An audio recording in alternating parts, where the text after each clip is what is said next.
High বন্ধুরা, মা মেয়ে রান্নাঘরে সবাইকে স্বাগত জানিয়ে আজকে আপনাদের জন্য রান্না করতে চলেছি চিকেন বেলিরাম। উপকরণে কি কি লাগছে একবার আপনারা দেখে নিন।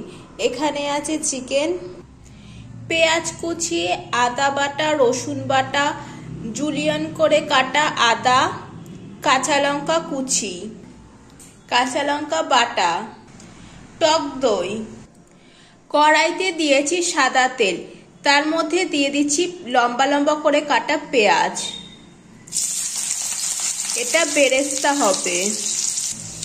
এখানে পেঁয়াজটা ভাজা হোক ততক্ষণে মাংসটাকে মেখে নিচ্ছি। মাংসটাকে মাখার জন্য প্রথমে দিয়ে দিচ্ছি পেঁয়াজ কুচি, কাঁচা লঙ্কা বাটা, রসুন বাটা, আদা বাটা। এবার এক এক করে গুঁড়ো মশলাগুলো দিয়ে দিচ্ছি। প্রথমে দিচ্ছি হলুদ গুঁড়ো, শুকনো লঙ্কার গুঁড়ো, তারপর দিচ্ছি ধনে গুঁড়ো, জিরে গুঁড়ো, গোলমরিচের গুঁড়ো, গরম মশলার গুঁড়ো,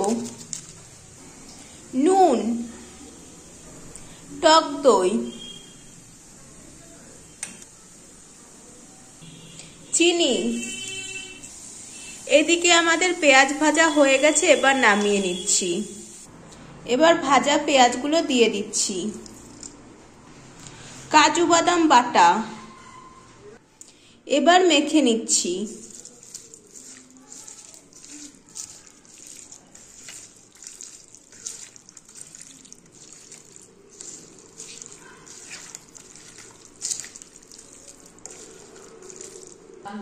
আমাদের মাখা হয়ে গেছে।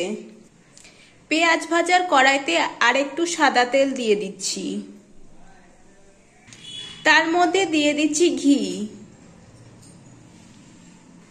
ফোড়নে দিয়ে দিচ্ছি গোটা গরম মশলা, তেজপাতা। তারপর দিয়ে দিচ্ছি কাশ্মীরি লঙ্কার গুঁড়ো। তারপর মেখে রাখা চিকেনগুলো দিয়ে দিচ্ছি।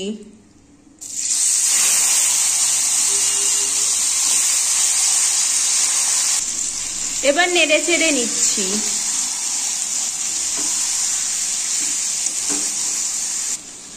এবার জল দিয়ে দিচ্ছি।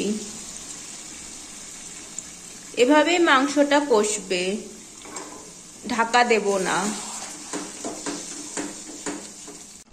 আমাদের মাংস প্রায় শেষের দিকে।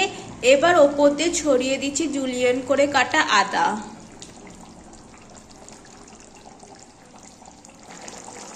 মাংসটা ফুটে এলেই এবার নামিয়ে নেব। মাংসটাকে তুলে নিচ্ছি।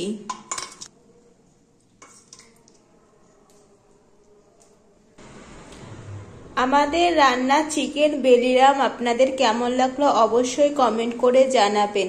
ভালো লাগলে চ্যানেলটি লাইক করে সাবস্ক্রাইব করে দেবেন। আজকের মতন বিদায় নিচ্ছি।